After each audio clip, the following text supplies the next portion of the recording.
नमस्कार, आप देख रहे हैं मिथिला दस्तक और आज हम आपके साथ पुनः वाटसन हाई स्कूल के ग्राउंड से जुड़ चुके हैं। वही चबूतरा, वही स्थान और आपके साथ हम आज पुनः प्रदेश की वो घटनाएं जिसको लेकर के अभी फ़िलहाल तबाही मची हुई है, उन घटनाओं को प्राथमिकता के साथ मुख्य समाचार के रूप में रखते हुए आज ताज़ा खबर, सच्ची खबर के साथ मिथिला दस्तक पर हमारे साथ आप लोग जुड़ जाइए। तो सबसे पहले हम बात कर लेते हैं मुख्य समाचारों की, जो कल पेपर में प्रमुखता के साथ छापी गई है। तो हम आपको बता दें कि सबसे पहली प्राथमिकता के रूप में बक्सर प्रशासन ने कहा, उत्तर प्रदेश से भी गंगा में बहकर आए हैं सब। जिस प्रकार की जो कोरोना का ये तांडव है, उस तांडव को देखते हुए बक्सर में गंगा नदी में जो सब मिले हैं, उस सब को लेकर के बक्सर प्रशासन ने कहा है कि उत्तर प्रदेश से भी इस गंगा में बहती हुई वो लाशें आई है जिसकी शिनाख्त करना अभी बाकी है। तो इसका फिलहाल जांच और पोस्टमार्टम दोनों चल रही है। इसी के संदर्भ में हम आपको बता दें कि प्रदेश में कम हुए हैं कोरोना पॉजिटिव केसों की मामला। तो जहां लॉकडाउन 5 दिनों से लगातार चल रही है और इस दौरान लॉकडाउन का जो सीधा असर है, अब कोरोना पर जो संक्रमितों की संख्या जो लगातार 14,000 15,000 पर 24 घंटे के अंदर आती थी, अब वह घटकर कम हुई है। तो इस प्रकार कहा जा सकता है कि लॉकडाउन का प्रभाव फिलहाल देखने को मिल रहा है। कोरोना संक्रमितों को नहीं हो परेशानी, ऐसा मुख्यमंत्री नीतीश कुमार जी अपने घोषणाओं में किए हैं और उन्होंने तमाम वो सुविधाएं उपलब्ध करवाने की बात की है। तो हम देखते हैं कि क्या क्या बात की है, हम आपको आगे बताएंगे। साथ में आज सबसे बड़ी खबर हम आपको बता दें कि कोरोना को लेकर के बिहार सरकार का जो डाटा आया है, उस डाटा के संदर्भ में हम आपको बता दें कि फिलहाल बिहार में 24 घंटे में कोरोना संक्रमितों की संख्या जो कम हुई है, वो पिछले 2-3 दिनों के अपेक्षा देखा जाए तो बिहार के लिए एक प्रकार से ये लॉकडाउन बहुत बेहतर साबित हो रहा है। जहां प्रतिदिन 14,000 15,000 24 घंटे के अंदर संक्रमित केसों की संख्या होती थी, उसी जगह अब वो घटकर 10,000 के लगभग में आ गया है, 10,000 से थोड़ा ज़्यादा है। तो ये राहत वाली बात है। बिहार में कोरोना का जो संक्रमण है, संकट है, ये महामारी है, ये पेंडेमिक है। इस पेंडेमिक को देखते हुए हम कह सकते हैं कि वर्तमान जो स्थिति है, वो फिलहाल लॉकडाउन का प्रभाव देखने के कारण ही मिल रहा है।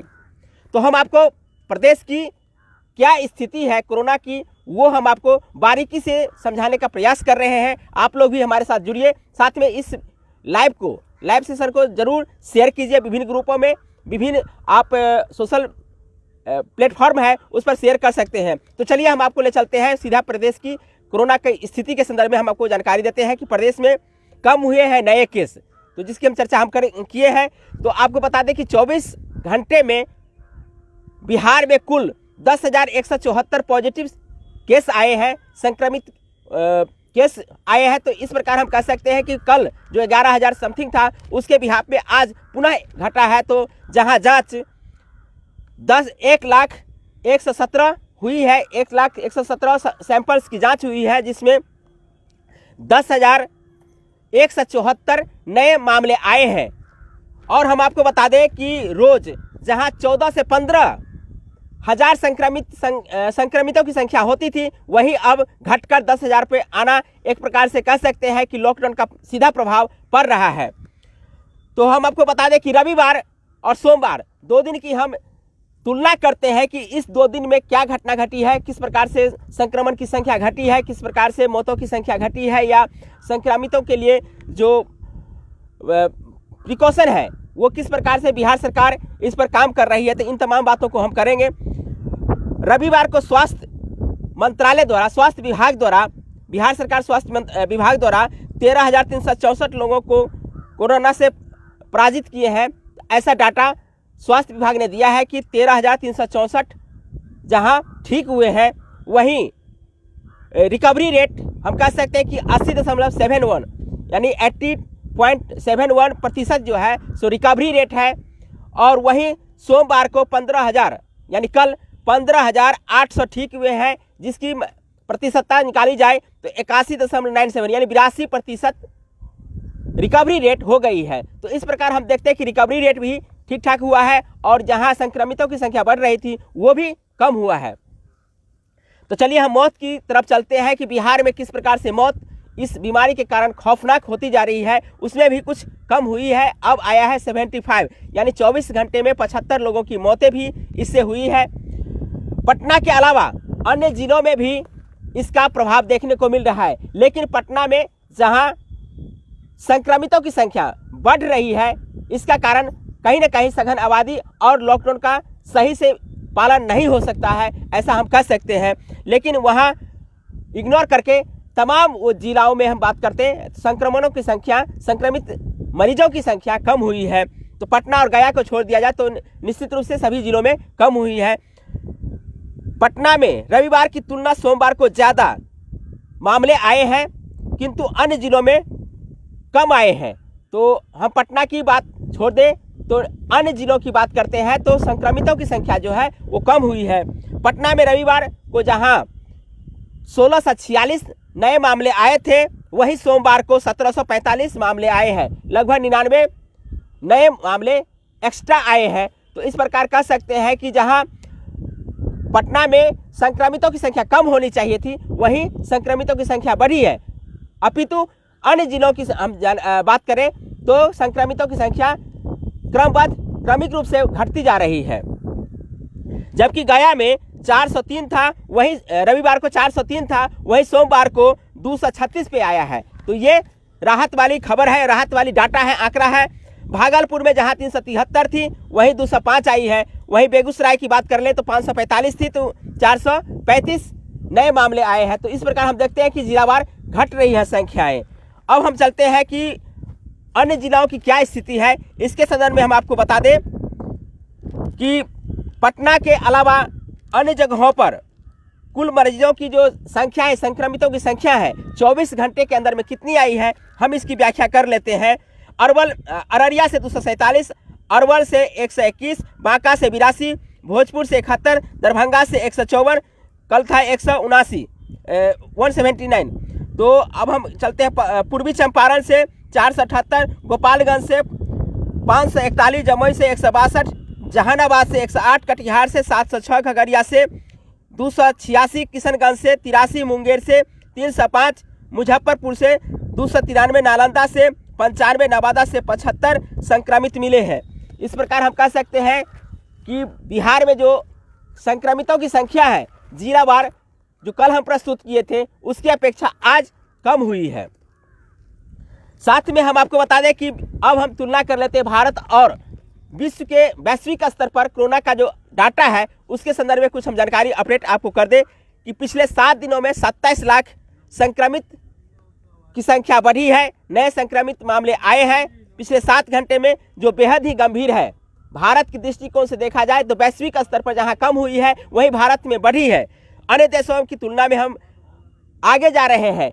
तो हम बिहार से इधर चल रहे हैं, पूरे भारत की बात करते हैं तो भारत में कोरोना की संक्रमितों की संख्या जो है बढ़ी है। जहां विश्व की असर से देखा जाए तो भारत और विश्व में बहुत अंतर है, क्योंकि भारत में जहां बढ़ रही है, वही विश्व स्तर पर देखा जाए तो कम हो रही है।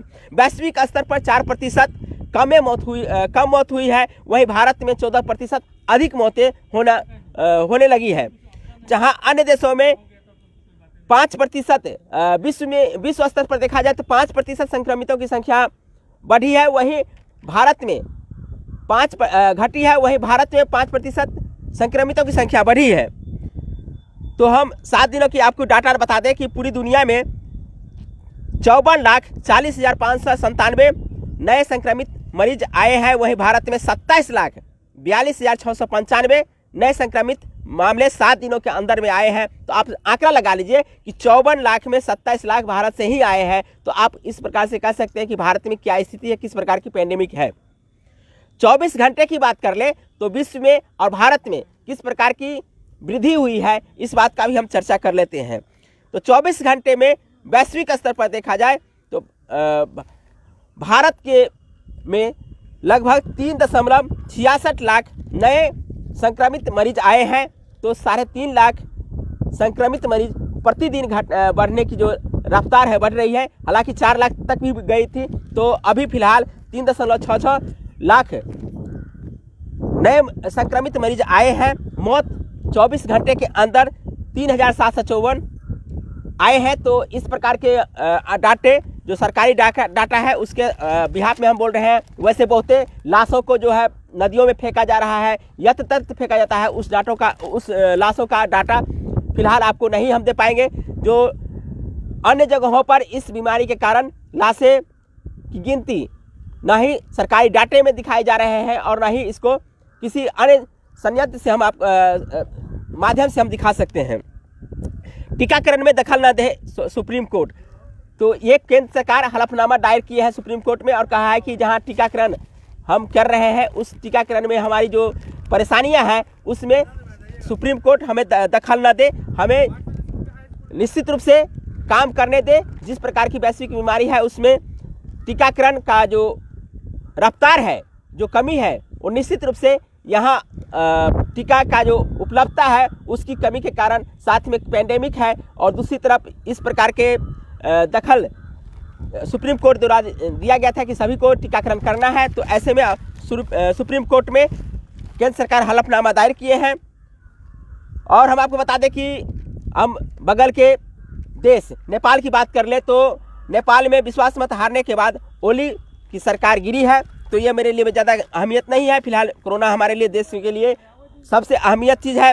तो साथियों, आप लोग भी प्रिकॉशन में रहें, अपने को संभालें, आपकी जिम्मेदारी सबसे बड़ी है। तो निश्चित रूप से लॉकडाउन का पालन करते हुए तमाम वो प्रिकॉशन जो कोरोना की गाइडलाइन में दिए गए हैं आप लोग भी पालन कीजिए। घर से बाहर नहीं निकालिए, मास्क का ज़रूर उपयोग कीजिए। साथ में यदि अति आवश्यक ज़रूरतमंद कार्य है तभी आप घर से बाहर निकालिए। आज के लिए बस इतना ही। हम आपके साथ इसी प्रकार बने रहेंगे। मैं एक्टिविस्ट राम सुंदर, हमारे साथ आप मिथिला दस्तक पर ताज़ा खबर, सच्ची खबर के साथ वाटसन हाई स्कूल से देख रहे हैं। बहुत बहुत धन्यवाद। जय हिंद, जय भारत, जय मिथिला।